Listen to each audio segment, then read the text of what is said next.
LPQ lo que pasó hoy. Cristina Fernández de Kirchner convicted. What happened and what does this historic verdict mean?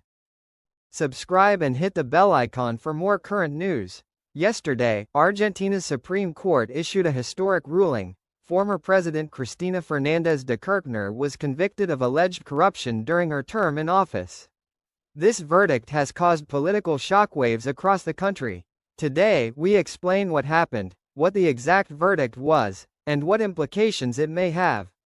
The case, known as Vialidad Nacional, National Road Authority, investigates alleged acts of corruption during Cristina Fernández de Kirchner's government between 2007 and 2015. According to prosecutors, she and other officials allegedly favored a construction company by awarding public works contracts without bidding, causing millions of dollars in damages to the state.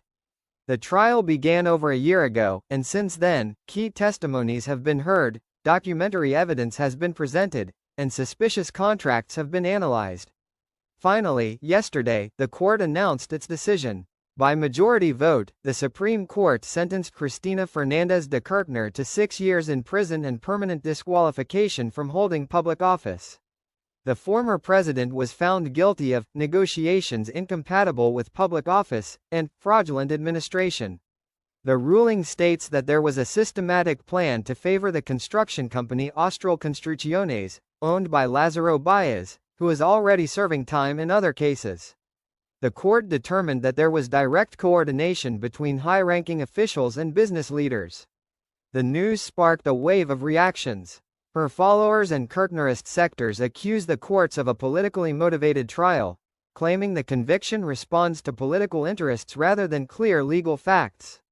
Meanwhile, her critics celebrate the ruling as an important step toward justice and transparency in Argentina. From the ruling party, President Alberto Fernández stated he respects the judicial decision, while emphasizing the importance of upholding the rule of law. On the opposition side, some leaders say this marks a turning point in the fight against corruption. Beyond ideological positions, this case raises fundamental questions about judicial power, the independence of courts, and how justice is perceived when dealing with such prominent political figures. Is this sentence a sign of zero tolerance for corruption? Or does it reflect a deeper institutional dispute? The truth is, in a country battered by economic and social crisis, decisions like these strongly impact public opinion. The story is still being written. This conviction can be appealed, and many chapters remain to come. But for now, one of the most controversial and powerful figures in Argentine politics faces a new judicial chapter.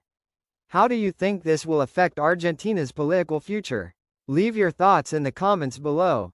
Do you believe this conviction was fair or unfair?